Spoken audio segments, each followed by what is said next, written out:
अस्सलामुअलैकुम। कैसे हैं आप सब? उम्मीद है कि आप सब खैरियत से होंगे और आपकी खैरियत नेक मतलूब चाहती हूँ। आज हम एक स्टोरी सुनेंगे जो है दो दोस्तों के बारे में। तो चलिए आइए शुरू करते हैं। एक दफ़ा का जिक्र है कि किसी गांव में दो दोस्त रहा करते थे। उनकी दोस्ती की मिसालें जो हैं वो गांव में लोग एक दूसरे को दिया करते थे। उनकी दोस्ती जो है वो बेमिसाल थी। तो उसका दोस्त जो होता है, एक का नाम होता है करीम और दूसरे का होता है माजिद। अब करीम जो होता है वो एक बहुत बड़ा ताजिर होता है और मतलब जैसे उसका माल तिजारत जो है वो दूसरे ममालिक में भी जाता है तिजारत के लिए और उसका बैरून मुल्क आना जाना लगा रहता है। और माजिद जो है वो मतलब जैसे बस खुशहाल तो होता है लेकिन उसका कोई मतलब जैसे इतना बड़े पैमाने पर कारोबार नहीं होता। बस ये है कि उसकी गुज़र औक़ात जो है वो आसानी से हो जाती है और वो छोटे मोटे काम करके अपना गुजारा किया करता था। अब एक दफ़ा का जिक्र है कि करीम जो है किसी दूसरे मुल्क के सफ़र पर जाता है। अब वो सोचता है कि मेरे पास तो बहुत सारा माल और दौलत है, तो मैं क्या करूं कि ये मतलब जैसे मेरा जो मालो दौलत है ये महफूज हाथों में रहे। तो फिर वो बहुत सोचता है और आखिर सोच विचार के बाद वो ये फ़ैसला करता है कि अपनी तमाम जो है मालो दौलत को बेचकर वो इससे सोना ख़रीदेगा। अब क्या करता है कि वो अपना सारा मालो असबाब बेच के अपनी ज़मीनें जायदादें वगैरह सब बेचकर और उसे सोना ख़रीद लेता है।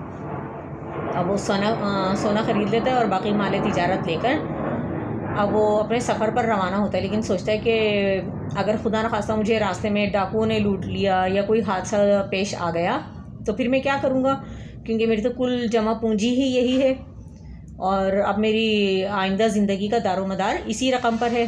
तो बहुत सोचता है। आखिर सोच विचार के बाद वो ये फ़ैसला करता है कि मतलब जैसे ये जो सोना लिया है इसमें से थोड़ा सा सोना बेच के अपना माल तिजारत ख़रीद ले और बाकी का सोना वो अपने दोस्त के पास अमानत के तौर पर रखने का फ़ैसला करता है। अब क्या करता है कि वो माल तिजारत लेता है और बाकी का सोना जो है वो अपने दोस्त के पास अमानत के तौर पर रख कर चला जाता है। अब इस बात को काफ़ी अर्सा गुजर जाता है, काफ़ी माह साल गुजर जाते हैं और मतलब जैसे करीम का कुछ पता नहीं होता। अब इधर माजिद की सुनिए।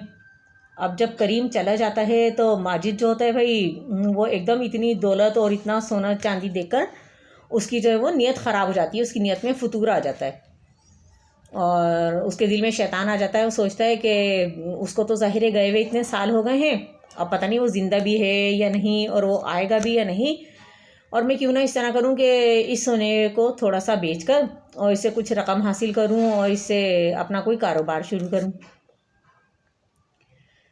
तो वो कहता है कि यही करता हूँ।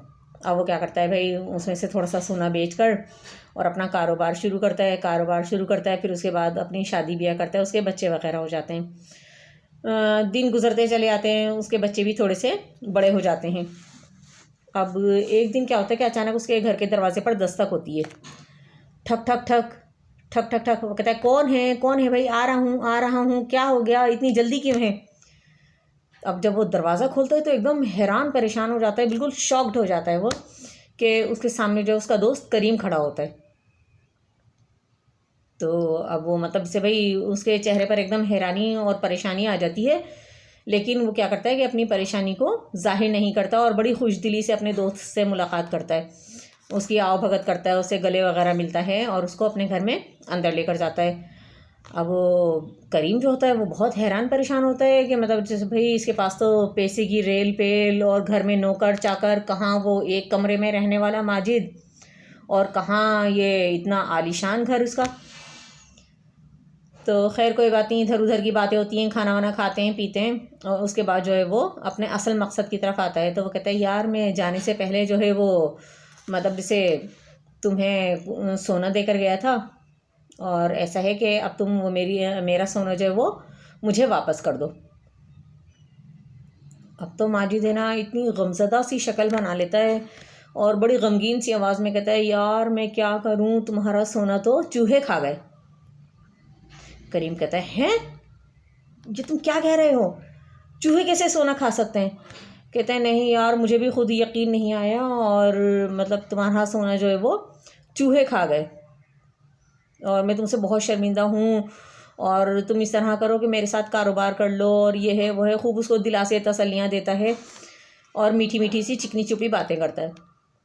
अब वो करीम जो होता है वो तो बहुत परेशान रहता है, कहता है यार मैं तो इसी उम्मीद पर आया था कि मुझे वहाँ पर जाकर कारोबार में बहुत ज़्यादा नुकसान हुआ, और मतलब जैसे इन कारोबारी परेशानी की वजह से मैं बहुत ज़्यादा बीमार हो गया था, और मतलब जैसे मैं अब अल्लाह ताला ने मुझे एक नई ज़िंदगी दी है, तो मैं अपने वतन लौट कर आया हूँ, और मैं चाहता था कि मतलब जैसे, लेकिन मेरे दिल को ये इत्मीनान था कि भाई जैसे मतलब मेरे हाथ बिल्कुल खाली नहीं है, बल्कि वतन में मेरे पास रकम मौजूद है, मेरे पास सरमाया है, मैं अपना कारोबार जो है वो अज़ सरेनो दोबारा शुरू कर लूँगा।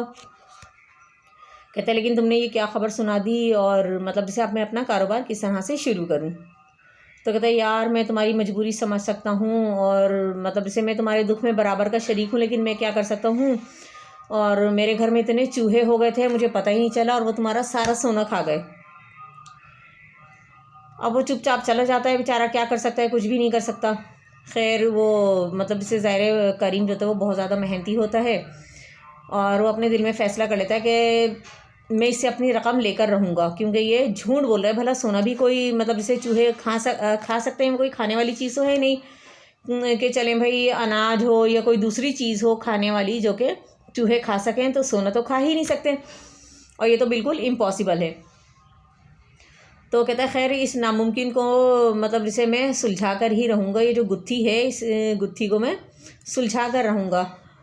वो अपने घर जाता है, घर जाकर घर की सफाई वगैरह करवाता है, और फिर अपने घर में मतलब इसे रहने लगता है, और उससे अपने पैसे वापस लेने की यानी कि अपनी रकम सोना लेने की तरकीबें सोचता है, लेकिन उसको कुछ भी तरकीब समझ में नहीं आती। खैर वो अल्लाह पर तवक्ल करके अपने कारोबार को मतलब जैसे देखें अच्छे और बुरे लोग हर जगह मौजूद होते हैं, वो अपने कुछ दोस्तों से कर्ज़ लेता है और अपने कारोबार को नए सिरे से स्टार्ट करता है।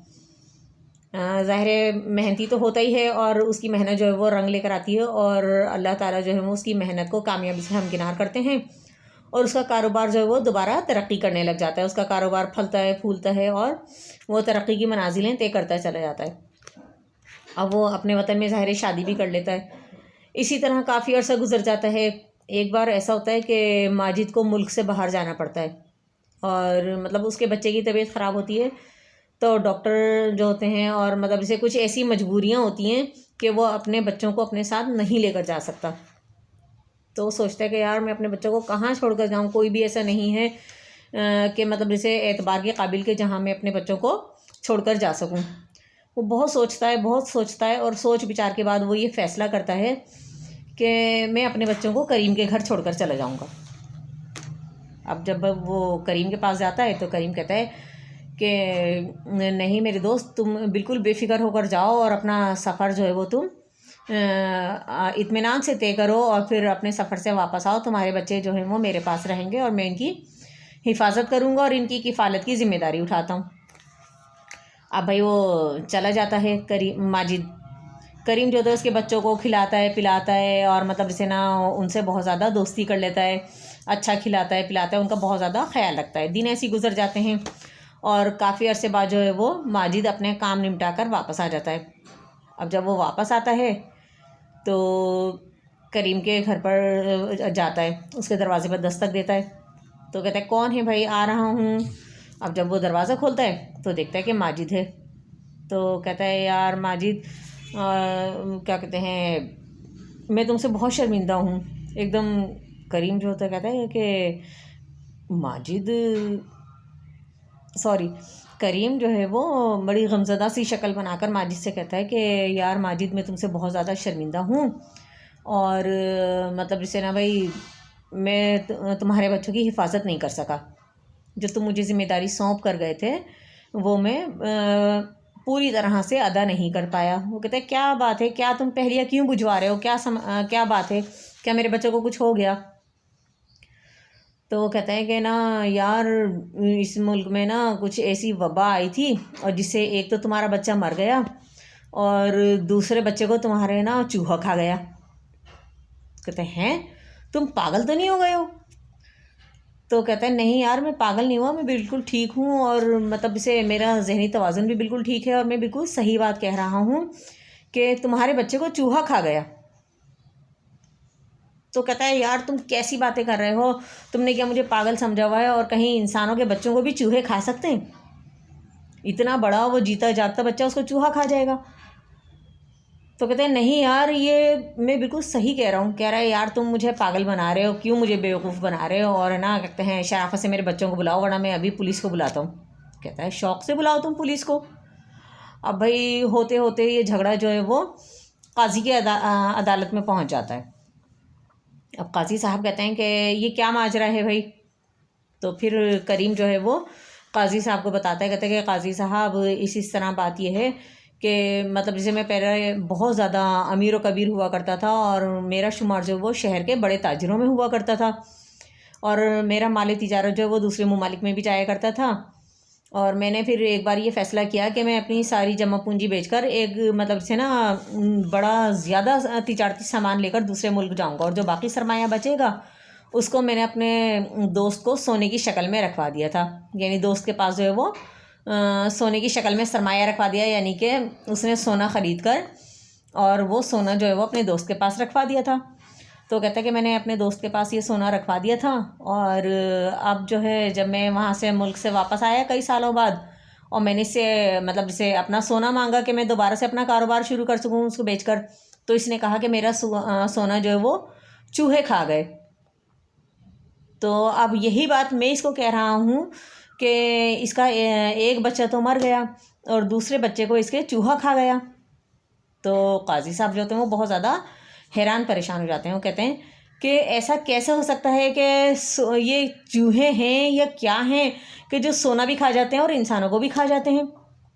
तो काजी साहब कहते हैं ये मैं मामला कुछ समझ में नहीं पाया, और बात यह है कि इस मुकदमे का फ़ैसला जो है वो कल सुनाया जाएगा।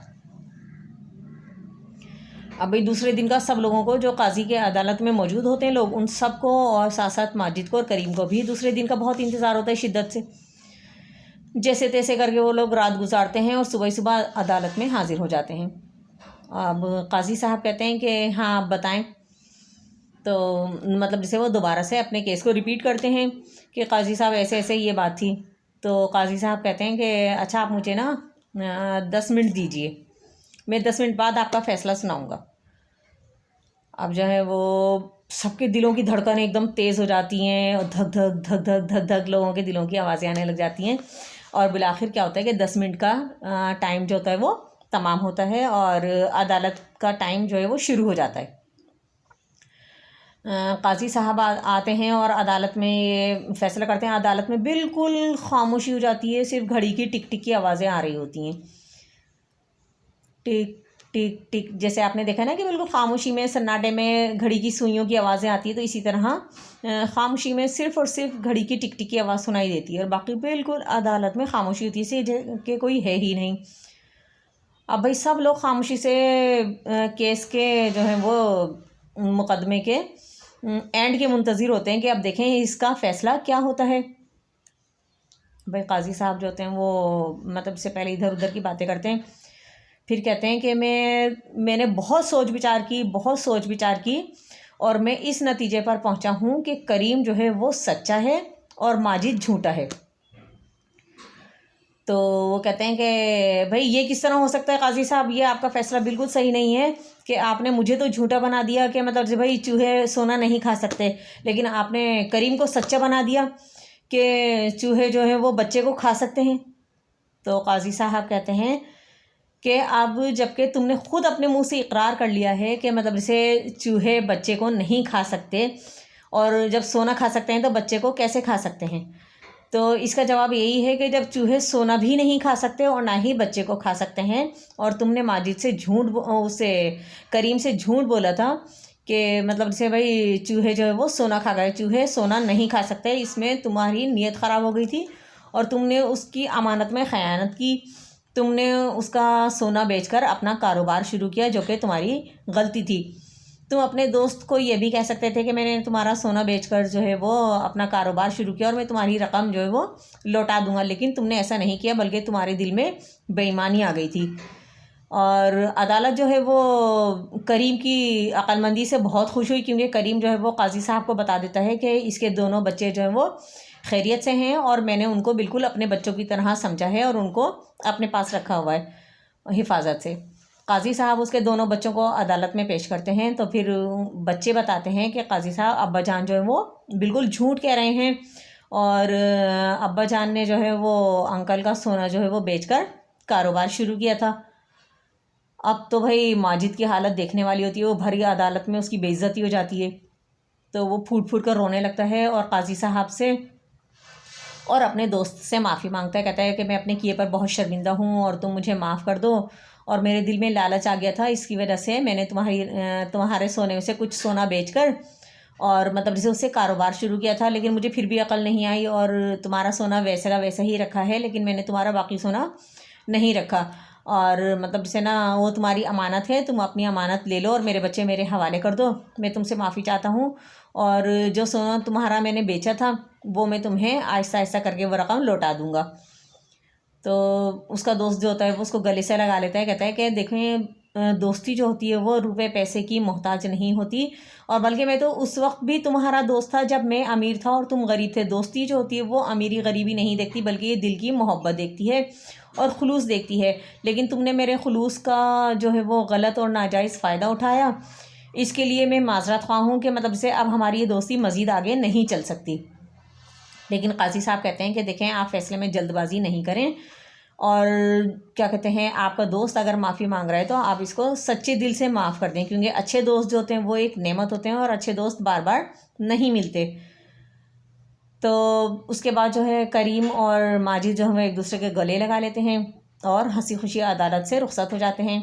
करीम को अपना सोना और मतलब जैसे अपना दोस्त वापस मिल जाते हैं और वो लोग दोबारा से हंसी खुशी और जिस तरह पहले अच्छे दोस्त थे इसी तरह वो अच्छे दोस्त दोबारा से बन जाते हैं और हंसी खुशी ज़िंदगी गुजारने लग जाते हैं। तो देखा आपने कि हर नई चीज़ अच्छी लगती है, लेकिन दोस्ती जितनी पुरानी हो इतनी ही अच्छी, मजबूत और पायदार होती है। तो कैसी लगी आपको आज की कहानी? उम्मीद है कि आपको आज की कहानी पसंद आई होगी। मिलते हैं फिर किसी नई नेक्स्ट वीडियो में। अपना और अपने प्यारों का ढेर सारा ख्याल रखिएगा। तब तक के लिए मेरी तरफ से अल्लाह हाफिज़।